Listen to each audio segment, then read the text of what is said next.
On a chilly autumn morning in a bustling city, a homeless man sat quietly on the sidewalk. His back was against a graffiti-covered wall, and beside him, a few worn-out paintbrushes were arranged like the last pieces of his forgotten identity. His clothes were torn, his face weary from battles no one could see. Every day, he would paint simple strokes on leftover cardboard or old newspapers, pouring his soul into colors most people were too busy to notice. Commuters rushed past, their headphones on, as if he were just another shadow blending into the concrete. Despite the cold, the hunger, and the loneliness, he continued to paint with a steady, almost sacred devotion. One afternoon, amidst the city's chaos, a small boy walking with his mother stopped suddenly. The boy's eyes widened, not with pity, but with pure admiration.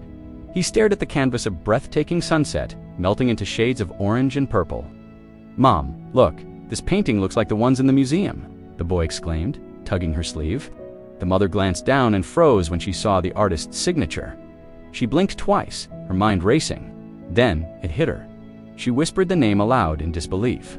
He was once one of the most celebrated artists in the world, a painter whose exhibitions had sold out in New York, Paris, and Tokyo years ago. After a series of personal tragedies, he had vanished from the public eye. The world assumed he'd retired. No one imagined he had ended up on the street, stripped of everything except his talent. The mother knelt beside him, her voice trembling. "Are you?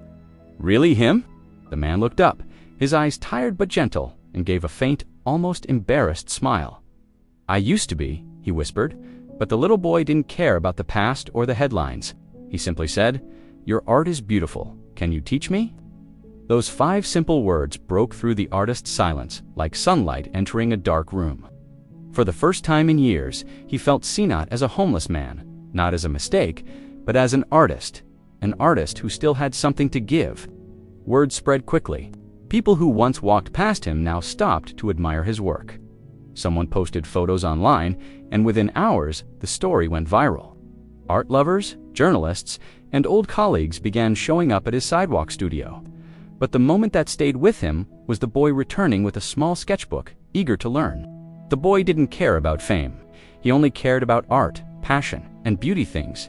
The world had taught the artist to believe he no longer had. Teaching the child revived a spark within him he thought had died long ago.